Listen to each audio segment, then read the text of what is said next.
ekipa.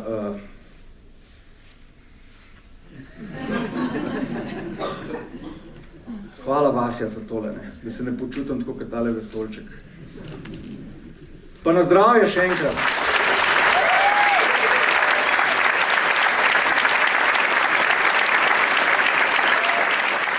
Povej mi, kako ti je bila kaj všeč tale predstava? Však je, se mi zdi, da človek, ki sam stoji na odru, mora nekako zbrati med dvema nalogama, mora nasmejati ljudi ali pa jih mora izobraziti. Mislim, da tale predstava dela kar oboje. No. Tako da dobro mu je uspelo. Jaz sem prav čakal sem, kaj bo, kako bo stvari zapeljal in točno to super. Samo pravi s temi stvarmi, ki bi mu jih lahko učitelji tako na začetku in naredi pomihovo. No. Super. Povej mi, je tebe med tem, ko je govoril zgodbe o alkoholu, tudi na tebe spomnil na kakšno zgodbo oziroma prigodo povezano s to substanco? Mislim, da jih imamo vse, sem vztrajno dvigal roke, tudi sodeloval pri njegovih vprašanjih. Ja, veš, da jih imamo, ne? Sem tudi prepleh muzike igral, tako da sem zelo hitro se srečal s tem, ampak se mi zdi, tako z vsemi stvarmi v življenju. Ne? Najbolj pomembno je doziranje.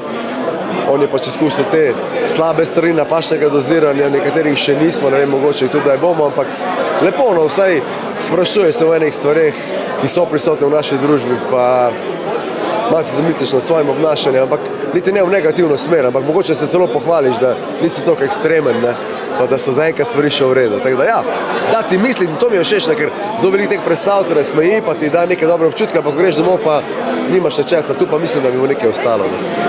Zelo je zanimiva. Všeč mi je, kako je to svojo osebno izkušnjo razširil, kako jo je podkrepil ali pa poglobil z nekimi statistikami in en tak zelo zanimiv način prikaže en velik del segmenta ali pa življenja naše družbe. Si se ob tem tudi ti spomnila na kakšno svojo zgodbo povezano z alkoholom? Mislim, dvomim, da je kdo nima, ne. Seveda se spomniš, ampak sem jo doživljala bolj iz njegovega pripovedovalskega stališča. Zelo všeč mi je Šalehar, ker je naredil svojo zvrst, ni to bil ne stand-up, ne predstava, to nek šaleharizem in mislim, da po današnji predstavi se lahko preimenuje v Miha Šalahar. Opa! Imata pa z Miho še nekaj skupnega, ne? Tudi ti si nehal piti namreč, ne? Ja, evo, obeležujem 13 mesecev in Miha ima prav ni tako zabavno kot sicer. Je pa boljše, ampak oni spomini, veš, ko se spominjaš samo najboljših pivskih izkušenj, ampak je veliko teh slabih in ko pomislim na tem, je pol ne, je boljše tako. Kaj imaš pa ti, Miha, smo slišali, zdaj pije radensko z limono, kaj pa tvoja pijača zdaj? Imam 5 pijač, ki jih pijem, to je voda, to je mineralna voda, kava, čaj in to 4, no, v bistvu. Pa limonada, 5, to je to. To je teh 5 pijač. Nekje je s to limono povezan, vidim pa to. Ja, veš kaj, moraš kislo je, ne, čim je kislo, je že malo na vino in evo, ne. Ker ne vem, če veš, ozdravljeni alkoholiki pijejo kis vodo, ker je podoben vinu. Mislim, še ne zares ozdravljeni alkoholiki, če smo že pri tem. Imaš mogoče bi kakšno pivsko izkušnjo delil z nami, je bilo kaj tako zabavnega, no? Meni je najbolj zabavno, recimo, kadar sem pil žganice, izključno šnopec, kakšen tak brkinski, mislim, te slovenske žganice so mi top in ko si se zjutraj še zbudil malo še vedno alkoholiziran, ko je bil tak lep dan, tako si bil še kar malo in ta občutek, sam ne znam ga zadeti, ne znam ga ponoviti, nimam recepta, če bi ga imel, bi to konstantno delal, no. Ker tudi če zjutraj spiješ en šnopček, se dan kar naredi, bom priznal, sam ni to za delati, ne.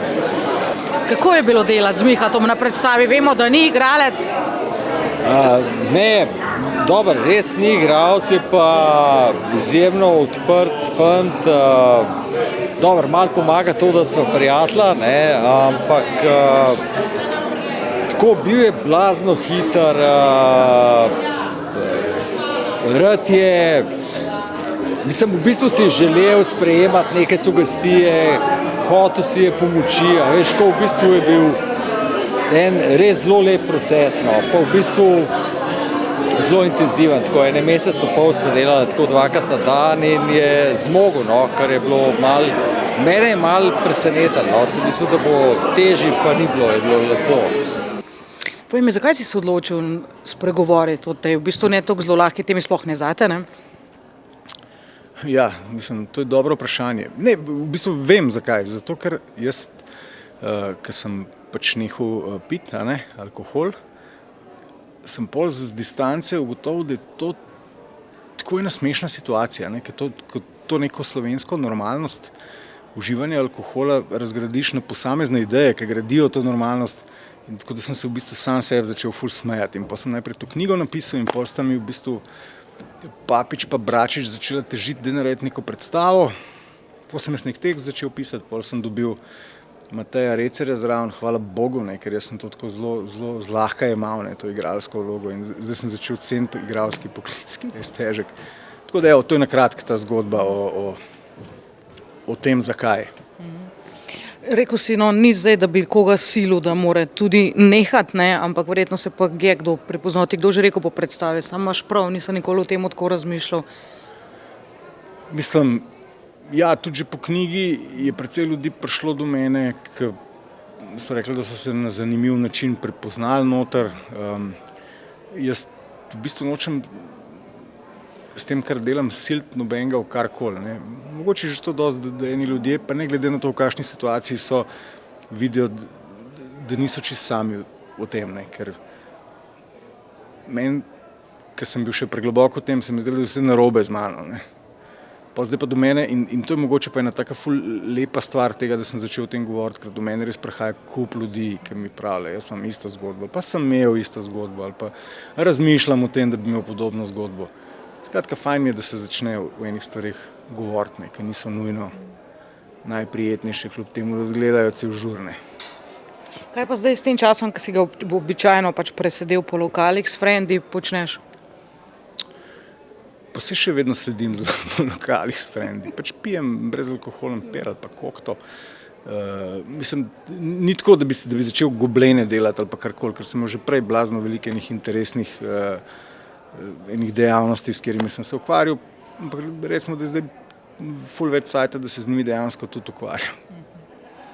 Pa da si v nedeljo zjutraj brez lakadola, Ja, nedelje brez lakadola, mislim, sploh nedelje pa ponedeljki so se meni tako zdeli vedno popolnoma neuporabni dnevi. Zdaj vidim, da sta to taka dneva, vsak drug. Pa še eno stvar sem ugotovil, jaz vedno prej, ko sem recimo 3 dni na teden nekaj spil ali pa 4, sem vedno živel v prepričanju, da ima teden 10 dni. Zdaj sem preštel, pa sem videl, da jih ima samo 7.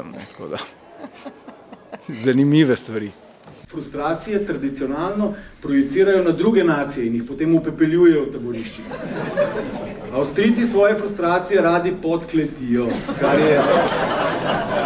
kar je relativno ok tehnika, ampak je težava, ker imajo klet frustracije lahko mlade. Slovenski fantje pa te svoje frustracije nakopičene v duhu in telesu enkrat ali pa 2krat ali pa 3krat na teden porinemo ven iz sebe in smo kar novi. In mogoče smo zato taka miroljubna nacija, ki pravzaprav celo zgodovino živi brez konflikta.